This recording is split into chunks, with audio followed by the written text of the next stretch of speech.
So now we're going into Sweet Mountain Act 2. And it's a good level. It drags on a little too long though. It has a really annoying beginning. You run straight into a right wall and fall into spikes.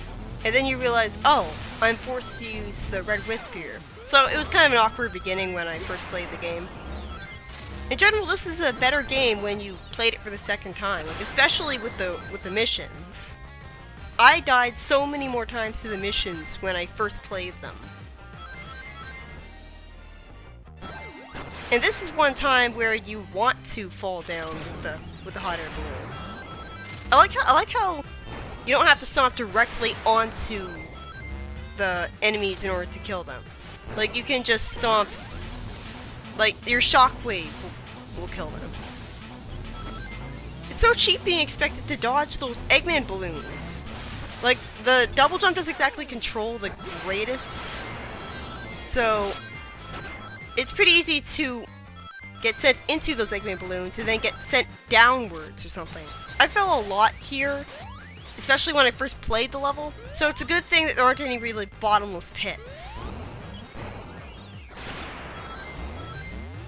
This game actually uses the drowning theme of Sonic Rush.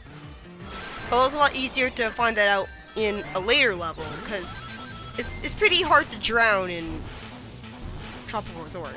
Which makes me wonder why they bothered having water areas in it at all. Like, it's just going to annoy everyone who hates water areas. And why can you melt the gelatin? And then you have to go back and make it respawn. At least it does respawn. At least you don't have to sit there waiting for the timer to run out. I don't really see the point of having the jelly bean walls there. Like, usually they're put in places where it's pretty easy for you to run into them because there's a low ceiling below them and a raised part of the ground below them even further. So you can land in front of them and then fall forwards into the jelly bean walls. By getting an A or S rank on any act, you'll get 1 life for an A rank, or 3 for an S rank. And in this version of Sonic Colors, you automatically get those lives rather than being cheated out of them if you press start on the results screen. Which is fantastic! I'm only on the second zone and I've got 12 lives by this point. Needless to say, you're never going to get a game over in this version of the game. Like, both versions of Sonic Colors are pretty easy, but I'd say that Colors Wii is harder, definitely. Colors Wii definitely had a lot more really frustrating moments. Whereas in this game, the only frustrating moments are the missions, and, well, that's not entirely true. Like, the later levels can definitely be frustrating.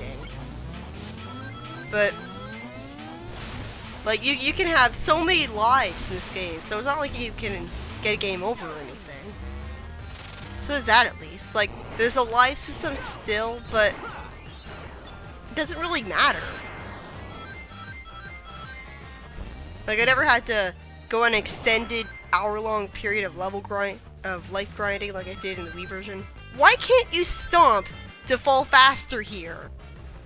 I hate this section so much for that one reason alone. Like, it just pads itself out so much because you can't stomp to fall faster.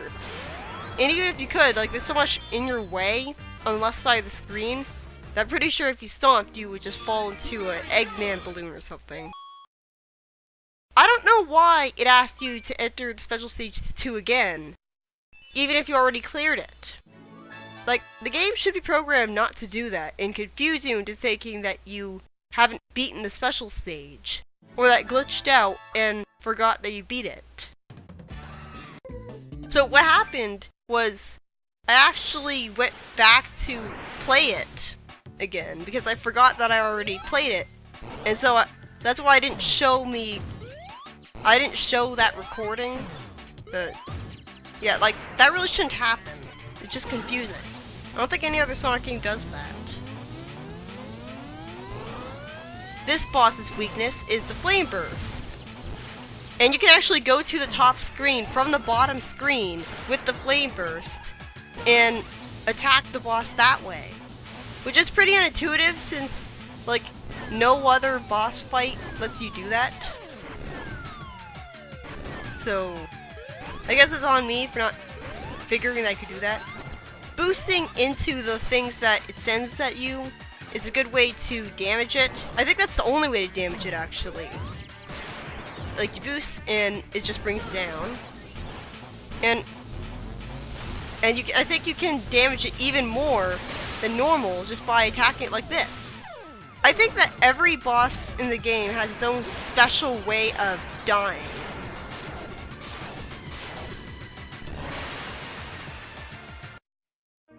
Like, you can burn it right there. And there's a later boss where you can make it disappear entirely if you use a certain wisp. I like how he said, like, the translator's acting up. Like, it's an allusion to the translation jokes, but we're spared from it because he doesn't tell you what the mistranslation was. And they provide foreshadowing to the Nega Wisps by telling you about them, but I think it would have been more impactful if they just showed up. If Lei shows up, although it's kind of half-assed her explanation for being here, like, the soul emeralds just started glowing and there I was. Like, they make such a big deal about how hard it is to travel between dimensions in Rush Adventure. Like, you need both pairs of the soul emeralds. And then she just shows up here with one emerald. I'm guessing the soul emeralds get empowered further by the Guardian. It's like how Knuckles can shrink the Master Emerald and carry it around whenever he wants. Because he's a Guardian, he can do that. At least they bothered to explain her presence. Like, in Generation, she's just there, and there's no explanation. I died a lot on this mission when I first played it. And she has the smuggest reaction to when you fail a mission from her. I was actually pretty shocked that they referenced Marine. Like, they didn't forget she existed. I'm pretty happy that they made that continuity nod. It doesn't look like she's changed, but can't expect her to change already.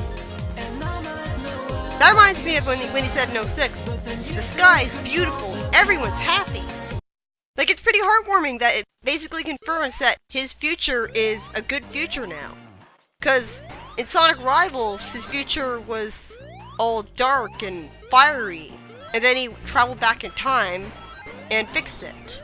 Somehow. Like, here's the biggest problem with Silver being here. There's no actual explanation. At least in 06, they explained Silver time traveling with Nepolis.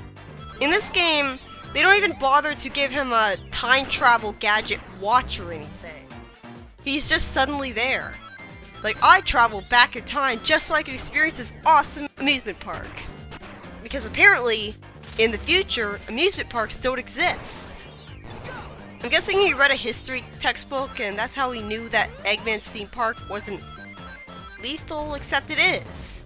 And like, all these characters are talking about fun rides, but there's no rides.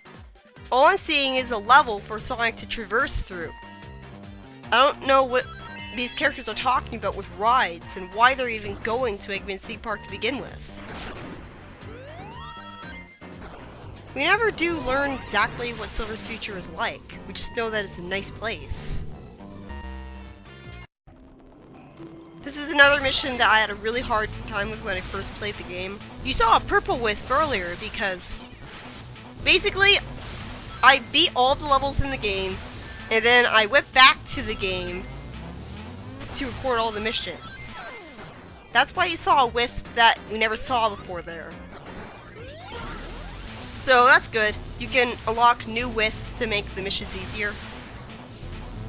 Take full advantage of the charge explosion as much as you can. That and go through a specific route through the level. Like there's a point of no return in this mission, in the mission's level design. And what I did to beat it when I first played it, when I failed the mission 5 times in a row, was that I didn't go to that point of no return, but I killed all the enemies on the way there. But even when you've already beaten the mission, it still can be kind of difficult to beat it. Like, it's so exact and precise, and like, I don't feel like they've given us enough enemies and like enough wisps to collect. It's so easy to get sent past the wisps that you want to hit. And like those wisps down there, I couldn't get them because I went past the point of no return. I don't know what idiot decided to put the sub-statue in this mission. Because like, it wastes up so much of your time getting, like, falling from that sub-statue. You know what's really annoying about the missions? It would have been so satisfying to unlock these characters as playable if you beat the missions. That would have been a good reward. I would have loved to play Blaze or Silver in this game. But no. Of course they have to cheat you out of seeing them use the flames and mind powers with a flash of light. So did Eggman send them to fight them as a prank? They're non-combat robots. Like, the games usually like to pair up Silver and Blaze as friends or whatever, because they were paired up in 06. I don't think anyone really wants to be reminded of that, especially since it was kind of confusing in 06 how there were two Blazes. There was a Blaze from Silver's future, and a Blaze from another dimension. Oh, I'd like to point out that at no point in 06 did they explicitly say that Blaze was from Silver's future and Silver had known her his whole life. Like, he just said that Blaze is his friend. So, for all we know, in 06, Blaze really was from the Soul Dimension, but was too stupid to really figure out that the blue hedgehog was Sonic. Because 06's plot was really stupidly written. I don't know, I'm okay with Blaze and Silver being paired up as friends. They made perfectly fine friends in 06, so... This is another pretty frustrating mission that's pretty easy to die on. Again, it's so stupid that they like, why are they giving you these missions in the first place? Like, I know they want to test your skills, but they're just wasting Sonic's time. And basically, they make Blaze and Silver look like idiots here because they send Sonic over to a ride, and they turn out to be wrong. And like, Blaze should not be portrayed as an idiot. Here she's portrayed as just a badass, which is good, but she's portrayed as a badass and that's it. Like someone who just is a little overzealous. And like that's her character, but she also talks about like plasma electric magnetism things, and she gave Tails the idea to build the radio tower. Like, where is that Blaze? Perhaps we jump to conclusions then. I do like that though, like that was pulling punches. Like that really goes to show off how badass Blaze is. But she's kind of boring if she's like not being a better audience surrogate than Sonic is and thus more sympathetic than him. Like, I like her regal form of speech, but I like how Sonic called Knuckles dangerous there, remembering that he's not just an idiot, he's a badass and unlikable guy. Okay. Like, that's his character. But it's kind of weird.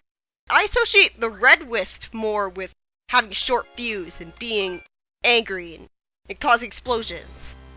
So it's kind of weird that they talk about the Orange Wisp like that. It's kind of weird. Starlight Carnival looked really beautiful in the Wii version, but in the DS version, obviously there's graphical limitations, and the whole thing just takes place indoors. So it's kind of bland looking. I hate these things, like they're so unnecessary, and all they do is just pad out the level. Like, I was surprised that I was expected to do that, because it just sent me into it so fast, and that's why I fell down there. It's so tiring having to mash the B button constantly in these things. And it just pads out the level, like why can't it just shoot you instantly? It's also kind of weird, because I'm playing this game on Xbox controller, and the position of the X and Y buttons is different from on the DS. So that's kind of weird for me to get used to. you still fall slowly, like with the Rocket Wisp in Colors Wii.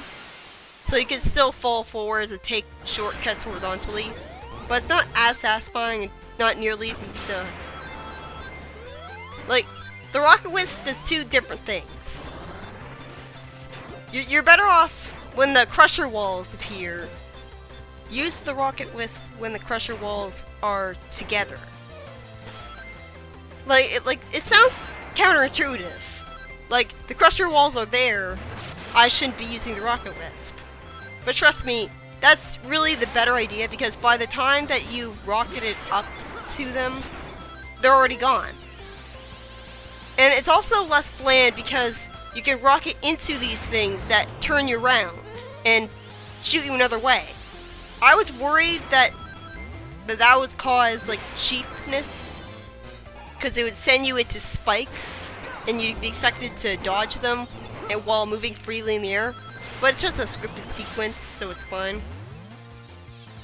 Still hate the fact that you're expected to slide in a 2D Sonic game. There's no way that you could react in time to do it. And these things are such a time waster. They're just like the cannons in Oil Ocean Zone. Like, you're just sitting there waiting for them to end.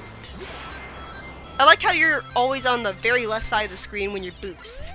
That's good design. It means that you never boost into pits or whatnot because they showed up too fast, but you still never slide in time, so I don't know why they decided to do that. There's still horizontal screen crunch regardless of how hard the camera... This is a pretty awkward section of the level. And again, wait until the walls are closed and then use the Rocket Wisp. Blaze's English voice actor is credited as Vera Hudson, her 4Kids voice, misspelled as Bella, while she was actually voiced by Laura Bailey in this game. And she sounds about the same, so there's really no problem. She was never really given any proper dialogue as Vera Hudson, just voice clips. So it's kind of hard to determine. Like, I guess she sounds girlier now, but whatever. This is a pretty slow section. I don't really know why they thought this was a good idea. It's pretty pace breaking. Is it just me, or does getting a life gimp your jump? Like, you jump into it and then you fall. There's actually only 5 wisps in this game. And I'm not sure if that's, like, yeah, that is including the white wisp. They don't introduce any new wisps other than the white wisp in Tropical Resort. In the Wii version, they had 2 wisps in Tropical Resort. The Laser Wisp and the White Wisp. It was only after you beat levels later on that you would unlock new wisps for it. But this game keeps the amount of wisps to a minimum, which kind of sucks because most of the wisps in this game kind of suck. More on that later.